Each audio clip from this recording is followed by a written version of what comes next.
ईश्वरीय पढ़ाई पढ़ने की और पढ़ाने की, विश्व में शांति स्थापन करने के लिए याद की यात्रा में रहने की, सारी दुनिया को पावन बनाने के लिए फॉलो फादर कर मददगार बनने की, कल्याणकारी परमपिता परमात्मा की हम आत्माओं के लिए आज की मुरली से शिक्षाएं। कर्म करते ते भान ते के अभिमान का मैं और मेरा न आ जाए, नए कर्म बंधन हमसे न बन जाएं। इसलिए वरदाता परमपिता परमात्मा हम आत्माओं को वरदान देते हैं कि कर्म और योग के बैलेंस के द्वारा हम सब सर्व तरह के कर्म बंधनों से मुक्त कर्मातीत स्थिति का अनुभव करने वाले बने और कर्म बंधनों से मुक्त भाव का वरदान प्राप्त करें। समझ देते हैं प्रभु कि कर्म के साथ योग का बैलेंस हो तो परमात्म शक्ति से हर कर्म में स्वतः ही सफलता प्राप्त होगी। कर्म भी अति श्रेष्ठ होगा, सुखदायी होगा और अभिमान भी नहीं आएगा। करावनहार परमपिता परमात्मा की स्मृति रहेगी। याद में रहकर कर्म करने वाली आत्मा कभी भी कर्म के बंधनों में नहीं फंसती है। कर्म के बंधनों से मुक्त आत्मा को ही कर्मातीत कहते हैं। स्पष्ट करते हैं प्रभु कि कर्मों से अतीत नहीं होना है, कर्म से न्यारा नहीं बनना है। कर्म तो हमें ज़रूर करने हैं, लेकिन कर्म के बंधन में फंसने से हमको न्यारा बनना है। कर्म किया, प्रभु को अर्पण किया, फिर कर्म से डिटैच हो गए। ख्याल न चले कि हमने कुछ किया है और न ये ख्याल चले कि लोग जाने कि हमने क्या किया है। समझ देते हैं मीठे परमात्मा कि ऐसी कर्मयोगी आत्मा अपने कर्म से अनेकों का कर्म श्रेष्ठ बनाने वाली होगी, क्योंकि प्रभु याद में किए हुए कर्म जो हैं वो सदैव प्रेरणादायक होते हैं। कर्मयोगी आत्माएं कर्म करते कभी भी बोझिल अनुभव नहीं करते हैं, बल्कि उनके लिए हर कार्य जो है वो मनोरंजन लगता है। योग से हर कार्य में नवीनता आ जाती है और किसी भी तरह की मुश्किल अनुभव नहीं होती, क्योंकि सब मुश्किलों को सहज करने वाले सर्वशक्तिमान परमपिता परमात्मा संग कनेक्टेड हैं। उनके संग रहकर हर मुश्किल आसान हो जाती है। मिले हुए वरदान को कार्य में लाकर हमें फलीभूत करना है। वरदान को कर्म करते योग का बैलेंस रख प्रैक्टिकल में कर्मातीत स्थिति का अनुभव करना है। कर्म बंधन मुक्त आत्मा हो कि स्वमान को प्राप्त करना है। परमात्म प्यार हमें जीवन सिखाता है, जीना सिखाता है। ऊपर उठने वाले कर्म सिखाते हैं, हमें जीना सिखाते हैं। उठना कैसे है, बैठना कैसे है, चलना फिरना, खाना पीना, व्यवहार में आना, हर तरह की तहजीब सिखाते हैं। परमात्म प्यार ही हम आत्माओं को अमृत वेले उठाकर प्रभु से सर्व प्राप्तियां करना सिखाता है। देश समझकर पाठ बजाया है द्वापर युग से कलयुग तक, इसलिए स्वधर्म से विपरीत और सृष्टि के नियमों से बिल्कुल खिलाफ जाकर कर्म कर पाप आत्मा बन गए। पिछले जन्मों के पाप कर्म को तो आत्मा समझ परमात्मा संग योग लगाकर योग अग्नि से समाप्त करना है। पिछले जन्मों में क्या किया वो तो याद नहीं है, लेकिन इस जन्म के जो भी किए हुए पाप हैं वो तो याद हैं। पाप कहते किसे हैं वो भी अब मालूम चल गया है, तो उसमें हल्का होने के लिए सत्य परमात्मा कहते हैं कि सच सच उनको सुनाना है। सुनाने से रियलाइजेशन होता है कि हाँ हमने भूलें की हैं, फिर क्षमा भी मांगते हैं। ऐसे अपने को क्षमा मांगकर हल्का करना है, प्रभु के आगे कन्फेस करना है। खुद कन्फेस करना ज़रूरी है। खुदाई खिदमतगार बनना है, अहो सौभाग्य है प्रभु के कार्य में मददगार बनना। लेकिन ऐसी श्रेष्ठ खिदमत पावन बनकर ही हम कर सकते हैं।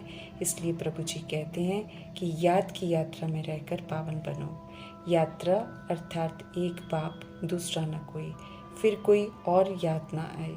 पवित्रता के सागर परमपिता परमात्मा का निरंतर संग करके ही पावन बन सकते हैं। बाकी तो सारी दुनिया इस समय पतित है, इसलिए उन्हें याद नहीं करना है। निराकार परमपिता परमात्मा को मददगार बच्चों की ज़रूरत है, इसलिए समझ देते हैं कि हमें श्रीमत पर अपने ही योग के बल से पावन बनना है और फिर विश्व को पावन बनाने का कर्तव्य पूरा करना है। पावन राजधानी भी बनानी है। जितनी बनाएंगे उतना ही पावन दुनिया का वर्षा मिलेगा। वो हमें पावन बनने की समझ देता है, तो हमें पावन बनने की चिंता होनी चाहिए। प्रभु का बनकर प्रभु के काम न आए तो फिर किस काम के रहेंगे। हम सब बेसमझ बन गए थे, अब प्रभु हमें समझदार बना रहे हैं, विश्व का मालिक बना रहे हैं, तो हमें उनका कहना मानकर समझदार बनना ज़रूर है।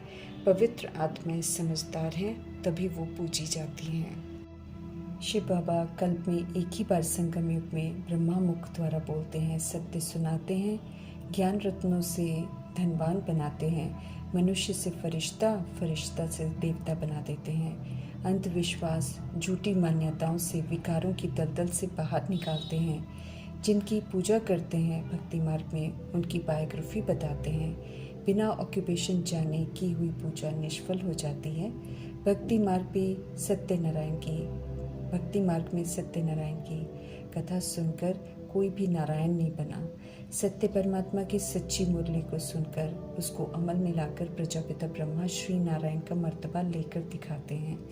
नर से नारायण बनने का राज प्रभु आकर समझाते हैं और फिर हम आत्माओं को राजयोग सिखाते हैं। हर किसी को हक है सूर्यवंशी घराने में जाने का। न देहधारी गुरु, न शास्त्र, न गंगा जल हमें पावन बना सकते हैं। सब कुछ करते आत्माएं पाप ही करते आए हैं। पुण्य क्या है? पुण्य की समझ देकर सत्य परमात्मा ही हम आत्माओं को पुण्य आत्मा बनना सिखाते हैं। संगम युग में भले हिसाब किताब हमारे चुकतू होने हैं, लेकिन जीवन से तंग नहीं होना है, बल्कि योग में आयु को बढ़ाना है।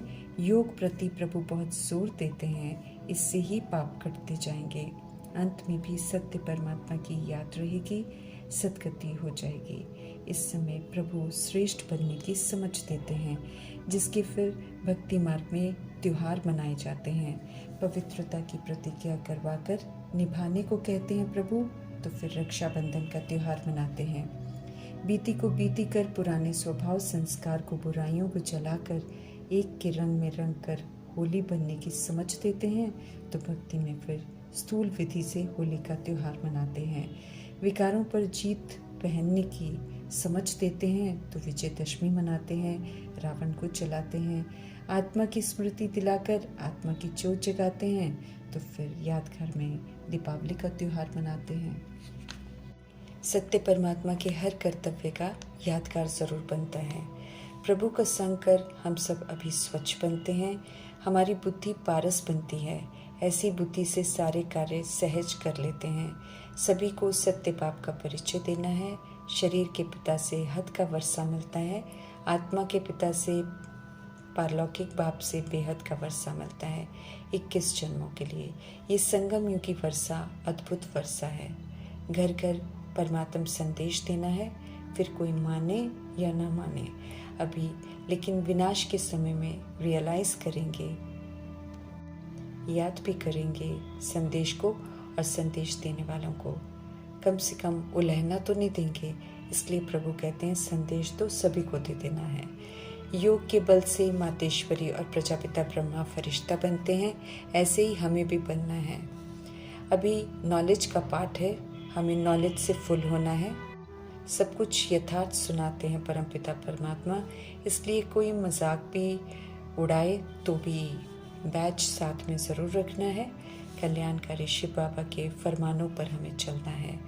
पुरुषोत्तम संगम युग प्रभु संग बिताना है, उनके कहे अनुसार चलना है, उन्हें बिल्कुल नहीं भूलना है। उन्हें और उनके वर्षे को याद ज़रूर करना है। शांति धाम और सुख धाम को याद करना है। जब सत्य परमात्मा सत्य सुना रहे हैं तो निश्चय बुद्धि होकर उनकी हर बात सुननी है। किसी भी बात में संशय आना नहीं चाहिए। सत्य परमात्मा ही तो पूरा सत्य जानते हैं। ड्रामा का और हम आत्माओं के पाठ का याद की यात्रा में रहेंगे तो प्रभु मदद करते हैं। याद से विश्व को पावन बनाने में सहयोग देना है। प्रभु शिक्षित कर रहे हैं, इसलिए हम सभी पर नज़र भी रखते हैं, अटेंशन खिंचवाते हैं कि पावन बनना है ज़रूर, शांति धाम चलना है। याद में रहने से विश्व में शांति होती है। बुद्धि में ये निश्चय हो कि हम विश्व को पवित्र बनाकर फिर सारे विश्व पर राज्य करेंगे, तब नशा चढ़ेगा। रूहानी बल से विश्व का मालिक बनते हैं। एवर हेल्दी बनने की ज़बरदस्त कमाई करा रहे हैं प्रभु, तो सब कुछ पुरानी दुनिया को भुलाकर याद की यात्रा पर रहना है। घर जाने की खुशी हो और आत्मा के संबंध में न रहकर, आत्मा के स्वधर्म में रहकर आत्म अभिमानी हमें बनना है। कुछ भी करते सत्य परमात्मा की याद में रहना है। बुद्धि का योग एक परमपिता परमात्मा संग रहे सदा, ये ध्यान रखना है। ड्रामा के रेपिटेशन के राज को अच्छी रीति समझना है। याद में रहकर ही सतो प्रधान बनना है, क्योंकि वापस घर जाना है। निरंतर याद बहुत ज़रूरी है। निराकारी, निर्विकारी, निरअहंकारी हमें बनना है। साधु संत महात्मा देधारी गुरु सभी की गति सदगति प्रभु ही करते हैं, इसलिए सब तरफ से बुद्धि का योग हटाकर एक परमात्मा संग ही योग लगाना है। अपने को आत्मा समझना है, आत्मा के स्वधर्म को यूज़ करना है। देही अभिमानी हमें बनना है। सत्य बाप को याद करते रहेंगे तो हमारे पाप कटते जाएंगे, बेदाग हीरा हम बन जाएंगे। सत्यता और दिव्यता से श्रृंगारा हुआ हीरा बन जाएंगे। शांति धाम और सुख धाम में इज्जत से जाने लायक बन जाएंगे। प्रभु हमें यकीन दिलाते हैं, तो उनकी श्रीमत पर चलना ज़रूर है।